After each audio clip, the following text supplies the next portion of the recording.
Gracias por acompañarme. Solo quiero decir que te prepares. Harrison Conley, nuestro hijo mayor y el pastor aquí en Cottonwood, va a llevarte un mensaje en un momento. Solo te diré que él lo dice directo. No hay concesiones en este mensaje. Va directo al blanco y es tan importante. Es un mensaje para creyentes y no creyentes. Incluso vas a aprender algo hoy. Así que prepárate ahora. Entraremos en la palabra con el pastor Harrison. Hola, soy Bayless Conley.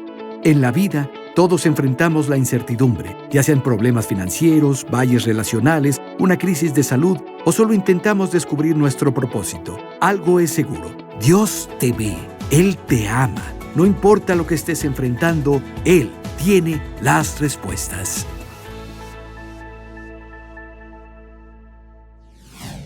En el Nuevo Testamento, el libro de Mateo, capítulo 4, se registró para nosotros el texto del primer sermón de Jesús. El primer sermón que predicó Jesús es el maestro de la comunicación. Es un sermón muy corto, pero es poderoso. ¿Saben cómo le fue? Mateo 4:17, Jesús dijo esto: arrepiéntanse. Arrepiéntanse, porque el reino de los cielos se ha acercado. Ese fue su sermón. Arrepiéntanse. Si Jesús entrara en las iglesias de nuestro país ahora y predicara ese mismo sermón, me pregunto cómo le iría con la gente. Me pregunto cómo responderían las personas a ese mensaje. Hace 2 semanas hablé de un mover de Dios que se acerca rápido. Creo que Dios está enviando avivamiento a nuestra nación. ¿Saben cuál ha sido el sello de cada movimiento global de Dios en la historia? El arrepentimiento.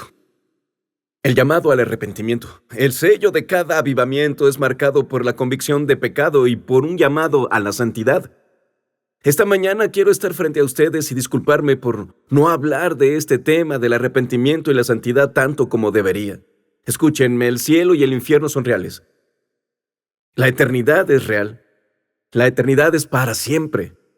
Vas a pasar tu eternidad en algún lugar, ya sea en el cielo, en el gozo y en la presencia de nuestro Salvador, o en un lugar llamado infierno, un lugar de oscuridad y tormento, un lugar de llanto, lamento y crujir de dientes, del cual las Escrituras dicen que no hay alivio. Vas a pasar la eternidad en alguno y la pregunta es, ¿estás seguro de dónde pasarás esa eternidad? Permítanme llevarlos a Isaías 55. Isaías 55, vamos a leer 2 versículos esta mañana. Al leerlos, no puedo evitar preguntarme si tal vez Jesús tenía esos versículos en mente cuando predicó su mensaje: arrepiéntanse, porque el reino de los cielos está cerca. En Isaías 55, comenzando en el versículo número 5, el profeta escribe esto, dice: busquen al Señor mientras puede ser hallado. Llámenle en tanto que esté cercano.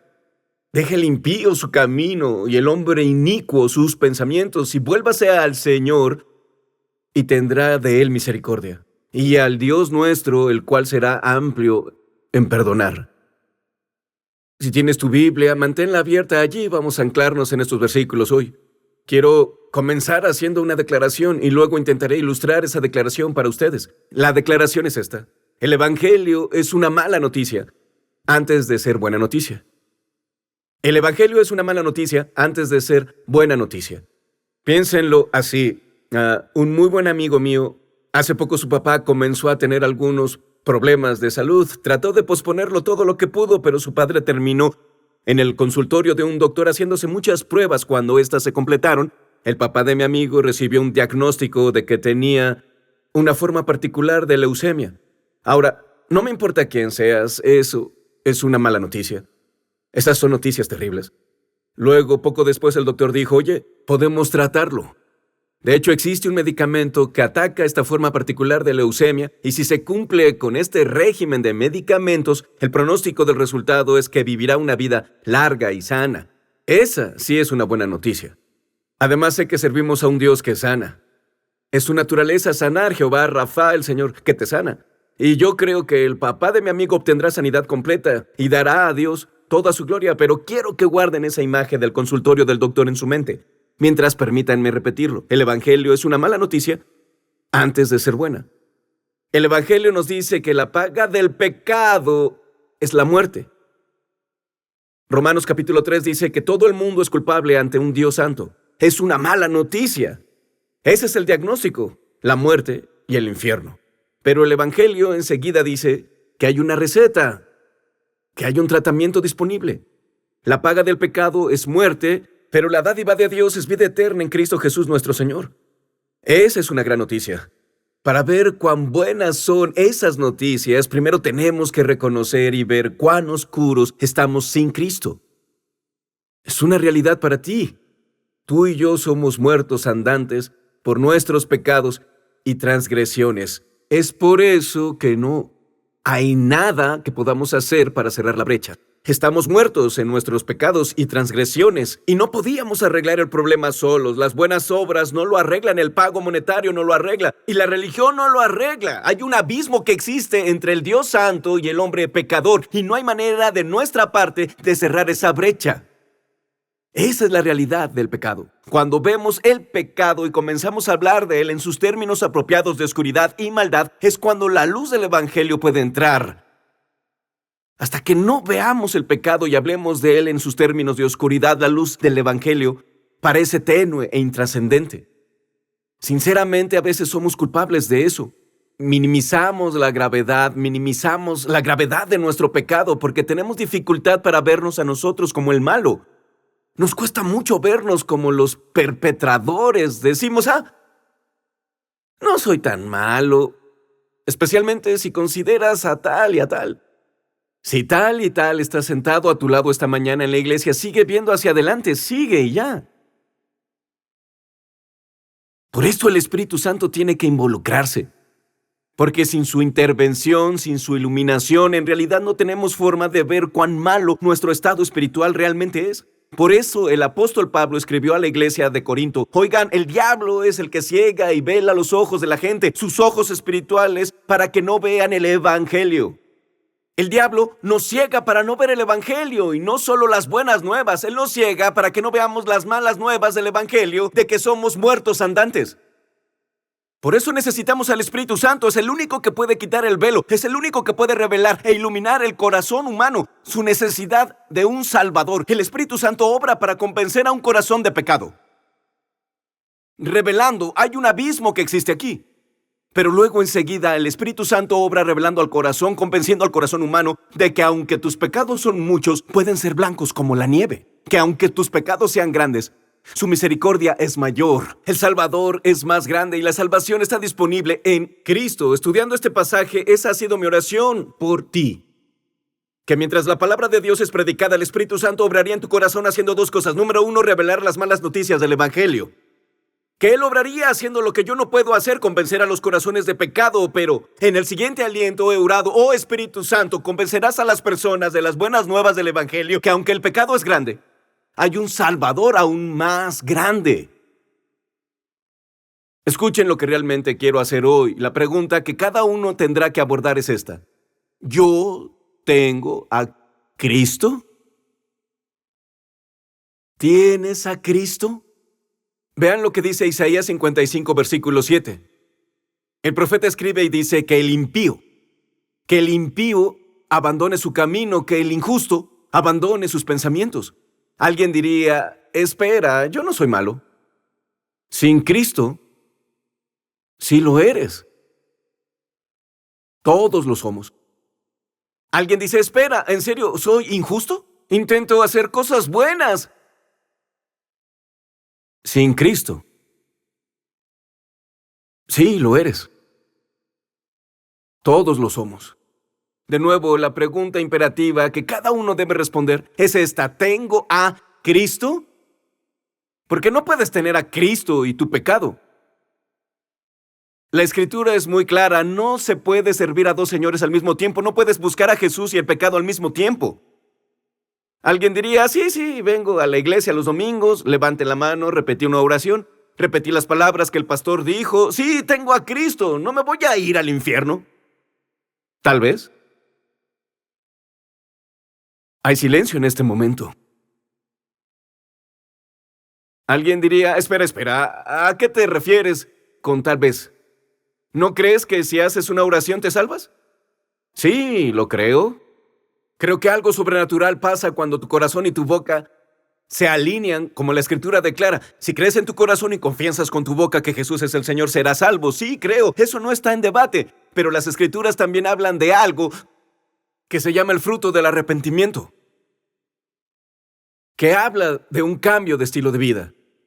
Jesús mismo, refiriéndose a nuestra vida, dijo esto: un árbol se conoce por su fruto.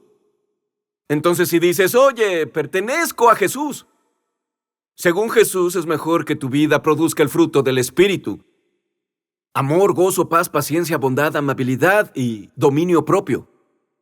La verdad es que si dices que perteneces a Jesús, pero esas cosas no están a la vista, si no hay un alejamiento de un viejo estilo de vida, si tus acciones no están cambiando, si tus pensamientos no están cambiando, si no estás creciendo, aprendiendo, madurando y comenzando a parecerte más a Cristo, si esas cosas, el fruto del arrepentimiento, los frutos del Espíritu no se muestran en tu vida, voy a cuestionar: ¿realmente tienes a Cristo?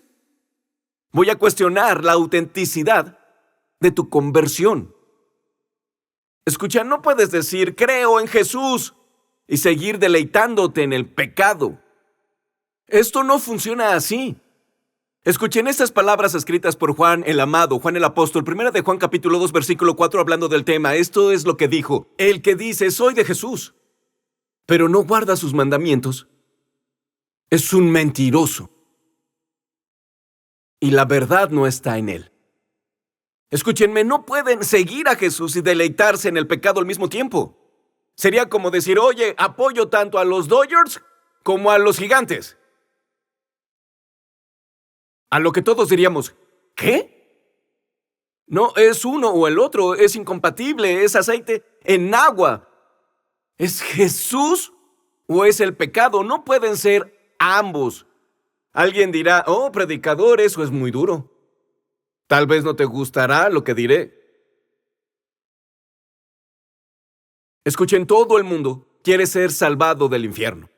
No he conocido a nadie que no quisiera evitar el infierno, pero no todos quieren ser salvados de su pecado.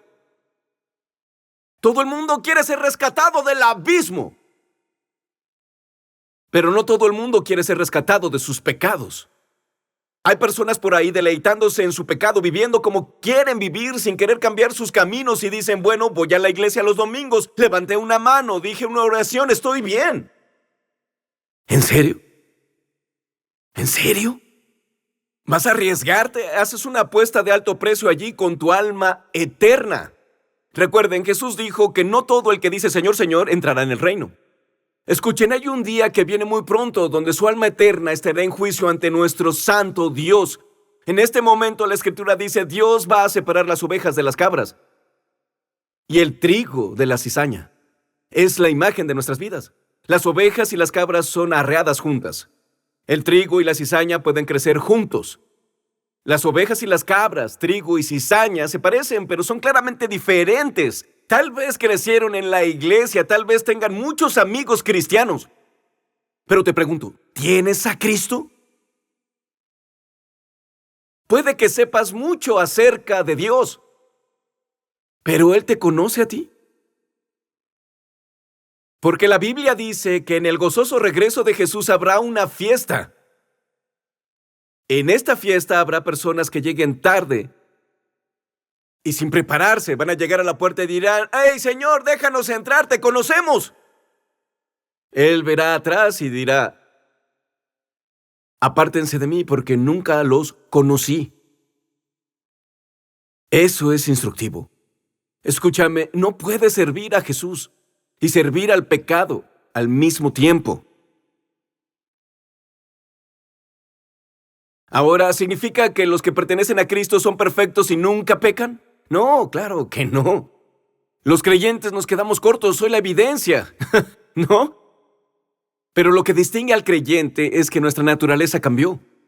Algo cambió por dentro. Una de las principales características de un creyente es que cuando pecamos odiamos el pecado y aprendimos a correr al Padre en arrepentimiento. La palabra arrepentirse significa literalmente dar un giro de 180 grados, significa que dejamos algo atrás, significa ir a una dirección totalmente nueva. Bíblicamente, el arrepentimiento significa que me vuelvo hacia Jesús, me vuelvo a su palabra, me vuelvo a su camino, me vuelvo a su voluntad y su vida. Y al hacerlo, por ende, me alejo de una vida vieja y abandono y dejo atrás mi pecado. Por cierto, cuando se trata de pecar, y sé que lo saben, pero en el mundo en el que vivimos hoy vale la pena repetirlo. Cuando se trata del pecado, nosotros no determinamos los parámetros para eso. No determinamos qué es pecado y qué no lo es. La sociedad y la cultura no pueden determinar qué es pecado y qué no lo es. La educación y la academia no pueden determinar qué es pecado y qué no lo es. El gobierno y las instituciones del hombre no pueden determinar qué es pecado y qué no lo es. La salvación y el arrepentimiento significan una sumisión total a Dios y a su palabra. Nosotros decimos desde un corazón humilde: Dios, tú eres la autoridad final y tu palabra establece los parámetros de lo que es pecado y lo que no lo es. Tu palabra establece los parámetros de qué es verdad, qué es correcto y qué está mal. Si no estoy de acuerdo con eso, yo estoy equivocado. Yo soy el que tiene que hacer el ajuste. Tal vez recuerden que el año pasado hicimos una serie sobre Romanos, cubrimos Romanos capítulo 1. De acuerdo con los estándares mundiales, hay versículos que son controvertidos. Si el mundo pudiera, cancelaría Romanos capítulo 1. Y antes de que leyéramos esos versículos, les dije algo. Mientras leemos esto, algunos se van a poner inquietos por dentro. Si es así, tenemos un mantra. Lo repetiremos juntos. ¿Recuerdan cuál era ese mantra? Dice así: me equivoco, Dios tiene razón.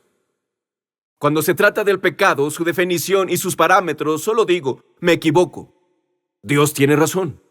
Porque escuchen, los términos de arrepentimiento y salvación no funcionan como una mesa de buffet. No puedes llenar tu plato con las partes que te gustan y las partes que suenan bien, y las partes que no te cuestan nada, y dejar en la mesa del buffet cosas como la santidad, la obediencia y tu sacrificio. No funciona así. El arrepentimiento y la salvación significan una sumisión total. Una sumisión total de corazón y vida bajo el señorío de Jesucristo. Me han oído decirlo así y lo seguiré diciendo. Cuando se trata de nuestras vidas, Jesucristo es el Rey de todos o es el Rey de nada. Para tener a Cristo, para obtener la salvación, para obtener la vida eterna, tenemos que arrepentirnos, tenemos que apartarnos de nuestros pecados. Me gusta cómo el profeta Isaías lo expresa. Versículo 7 dice que el impío abandone su camino y el hombre injusto abandone sus pensamientos. Abandonar significa dejar atrás, significa dar la espalda y abandonar. Así debemos tratar el pecado. Porque no podemos seguir a Jesús y seguir viviendo como queremos vivir. No puedes guardar el pastel y comértelo también. Piensa en algunos de los ejemplos que vemos de esto en las Escrituras. De inmediato mi mente va a Juan capítulo 8, la historia de la mujer que es sorprendida en adulterio. La Biblia dice que ella es atrapada en el mismo acto y los líderes religiosos la arrastran ante Jesús. Se preparan para apedrearla, para matarla como la ley dictaba. Pero Jesús interviene. Esta mujer tiene un asombroso encuentro con Jesús y experimenta la gracia, el amor, el perdón y la misericordia de Jesús. Amo a nuestro Salvador. Él le dijo: yo no te condeno. ¡Wow! En el acto, no te condeno. Pero no solo dijo eso, ¿cierto? Él dijo: pero vete y no peques más. Habla de un cambio de vida. Tiene que haber un cambio que concuerde con el perdón. Porque no se puede buscar la santidad y el pecado al mismo tiempo. Pensamos en el apóstol Pablo, que en ese momento era Saulo, matando cristianos, aterrorizando a sus familias, enviándolos a la cárcel. Está en camino a la ciudad llamada Damasco para hacer más de lo mismo, pero tiene este increíble encuentro con el Dios del universo, con el Salvador Jesús, y eso lo cambió. Hubo un abandono de su antigua vida, como lo sabemos porque el apóstol Pablo se convirtió en el más grande misionero del Evangelio y escritor del Evangelio que el mundo haya conocido. ¿Están viendo y entendiendo lo que intento ilustrar aquí? Que seguir a Jesús significa que tengo que abandonar mi pecado. Renuncio a mi pecado y busco su santidad porque no puedo seguir a Jesús y al pecado al mismo tiempo. El profeta dice que abandones, pero también dice que debes regresar. Él dice, regresa al Señor. Y me encanta la promesa aquí, vean el final del versículo 7. Dice que se vuelva al Señor y Él tendrá misericordia de él y de nuestro Dios porque perdonará en abundancia. Si alguien está aquí esta mañana, alguien escucha el sonido de mi voz y dicen, oye, predicador, escucho lo que dices, incluso veo lo que el versículo dice, pero temo volverme hacia Dios. No sabes lo que he hecho. No sabes lo que estoy pensando hacer. No sabes lo que he visto. No sabes dónde estuve. No sabes cómo crecí. Y la idea de volverme a Dios me da miedo. Te prometo que cuando Dios piensa en mí, no piensa en perdón o misericordia. Porque si conocieras mi vida, sabrías que no merezco esas cosas de Dios.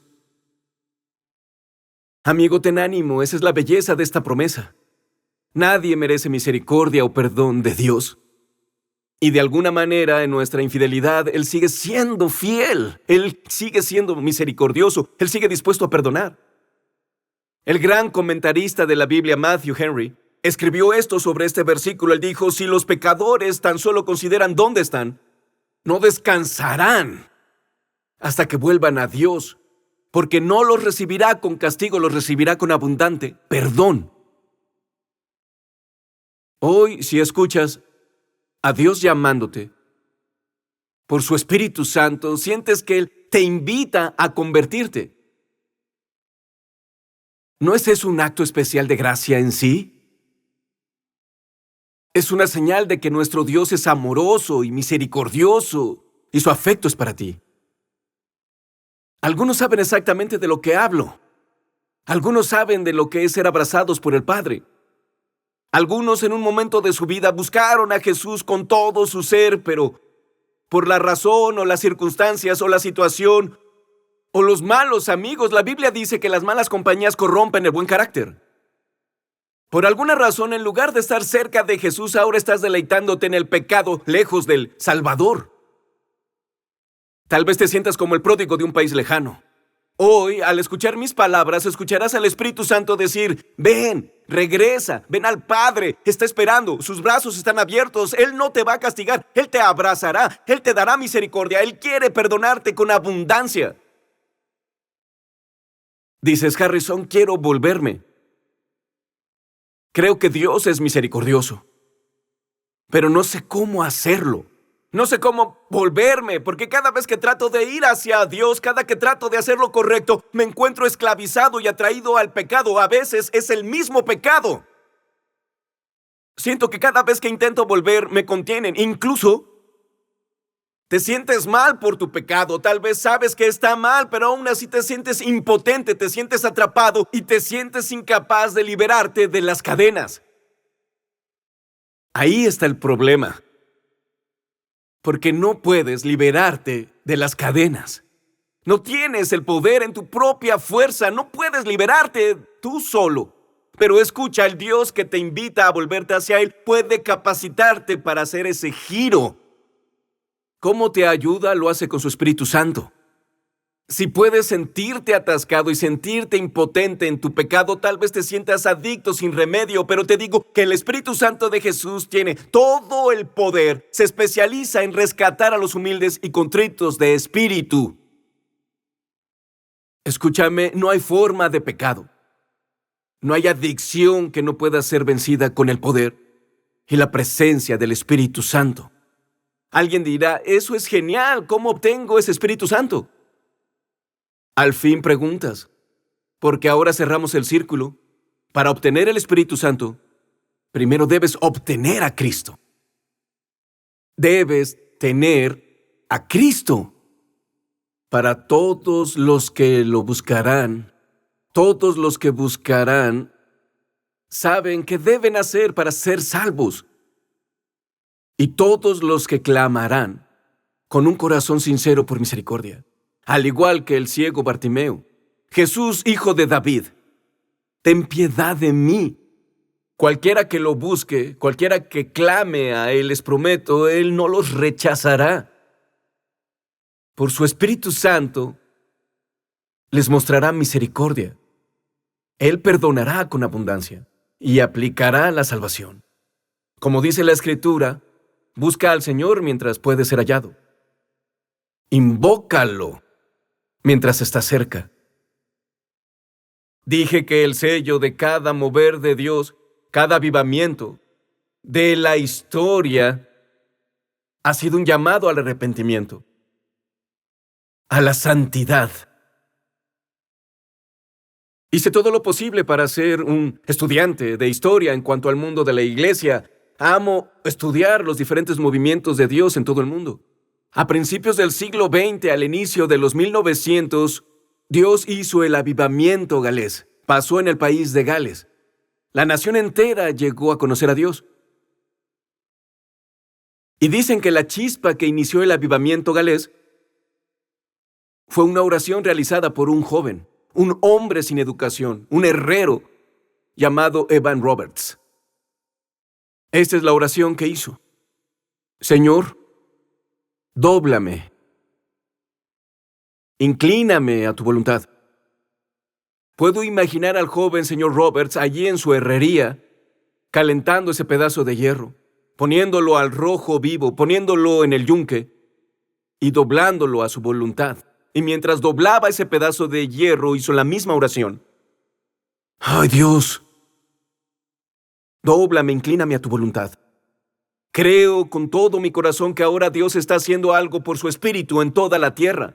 Que Dios está reavivando corazones para Él. Los corazones comienzan a arder en llamas y a arder al rojo vivo de nuevo. Y mientras Él nos pone en el yunque de su omnipotencia, oro, oh Dios, dóblame.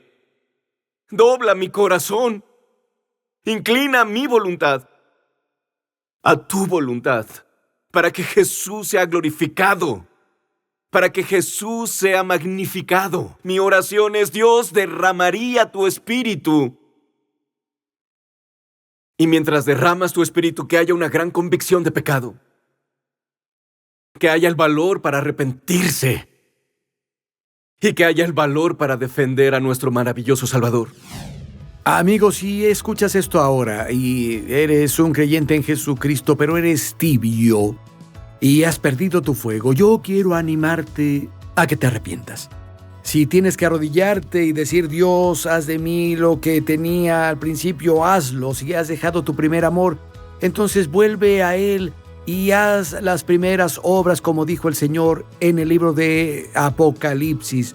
Oí una historia un día sobre dos hombres que estaban sentados junto al fuego, y uno de ellos hablaba de cómo su relación con Dios había disminuido, no estaba interesado en la iglesia últimamente. Dijo: no entiendo por qué. Sin decir nada, su amigo se acercó al fuego, sacó un carbón encendido del fuego y lo hizo a un lado, y luego se volvió a sentar. Ese carbón brilló y luego se oscureció y casi se apagó. El mensaje era claro: se había separado de otros creyentes que estaban en llamas. Haya personas que estén ardiendo por Jesús, acércate a ellas y recupera tu llama, amigo. Para más información e inspiración, visita bailesconley.com.